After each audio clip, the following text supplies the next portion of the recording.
UP board परीक्षा 2026 class 12 जीव विज्ञान प्रयोगात्मक यानी बायोलॉजी प्रैक्टिकल में मैंने 2 प्रयोग फाइल में लिखवाए थे, एक दीर्घ प्रयोग और एक लघु प्रयोग।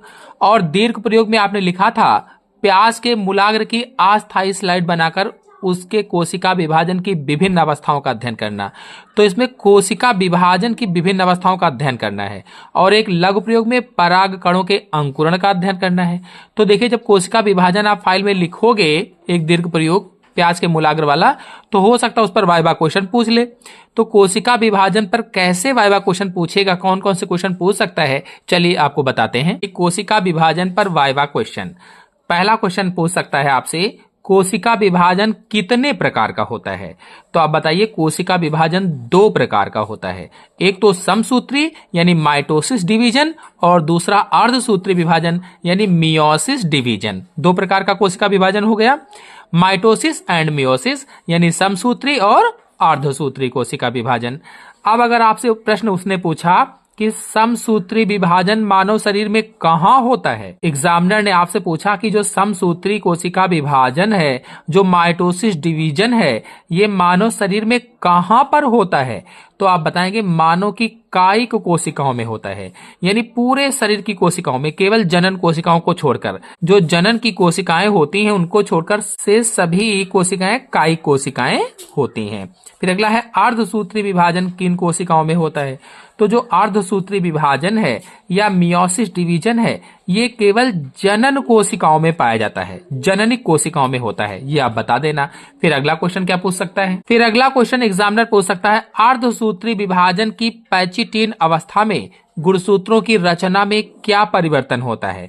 जो अर्धसूत्री विभाजन होता है, जो मियोसिस डिवीजन है, उसकी पैचिटीन अवस्था में गुणसूत्रों की रचना में क्या चेंजेज होते हैं, क्या परिवर्तन होते हैं। तो आप बताइएगा गुणसूत्रों का जीन विनिमय होता है, यानी क्रॉसिंग ओवर होता है। जीन विनिमय क्या होता है, क्रॉसिंग ओवर होता है, या फिर कह लीजिए जीन की अदला बदली होती है। अगर आप लोग क्रॉसिंग ओवर पर वीडियो देखना चाहते हैं तो जाकर के हमारे चैनल से देख सकते हैं, बहुत ही अच्छी तरीके से चित्र सही समझाया हुआ है। अब यदि आपसे प्रश्न पूछे अर्धसूत्री विभाजन का प्रमुख महत्व क्या है, जो मियोसिस डिवीजन है इसकी इंपॉर्टेंस क्या है, तो आप क्या बताओगे, बताना संततियों में गुणसूत्रों की संख्या को निश्चित बनाए रखना एवं संततियों और जनकों के गुणों में परिवर्तन उत्पन्न करना, ये बता देना। अब अगर आपसे प्रश्न पूछता है अर्धसूत्री विभाजन को न्यूनकारी विभाजन क्यों कहते हैं, न्यूनकारी विभाजन क्यों कहा जाता, अगर पूछा उसने, तो आप बताना अर्धसूत्री विभाजन कोशिका में गुणसूत्रों की संख्या को मात्र कोशिका से आधी कर देता है, इसीलिए इसको न्यूनकारी विभाजन कहा जाता है। क्या कहा कि गुणसूत्रों की संख्या मात्र कोशिका से आधी हो जाती है, इसीलिए इसको न्यूनकारी विभाजन कहा जाता है।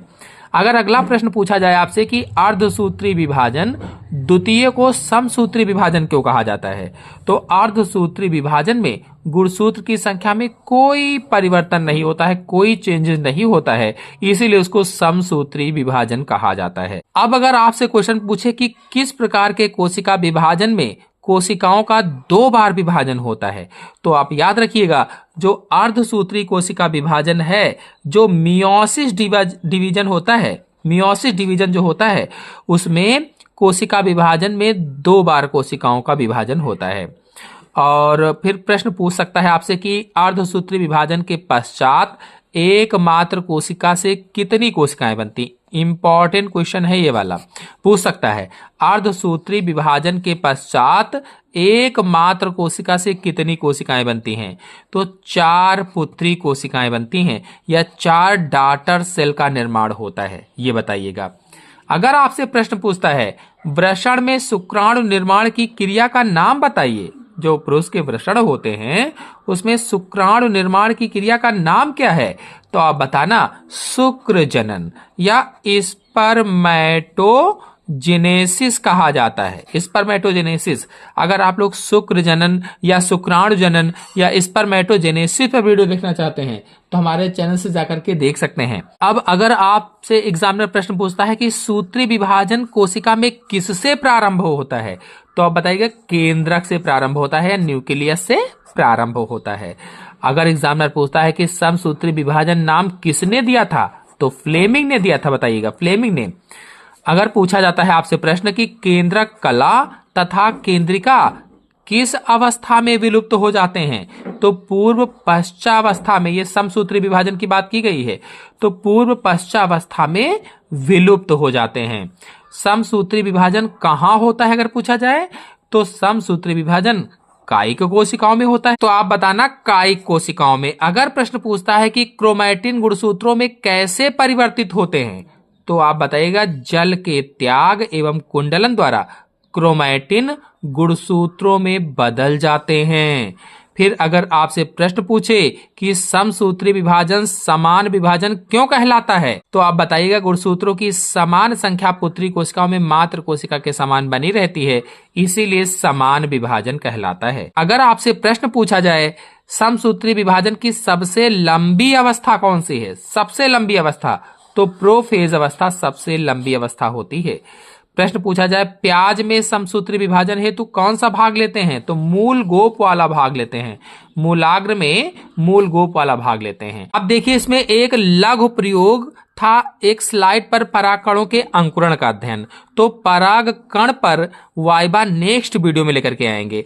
तो नेक्स्ट वीडियो को देखने के लिए अभी हमारे चैनल को सब्सक्राइब कर लीजिए, बेल आइकन को भी प्रेस कर लीजिए। वीडियो अच्छा लगा हो तो वीडियो को लाइक भी कीजिए, अपने सभी दोस्तों में शेयर भी कीजिए। धन्यवाद।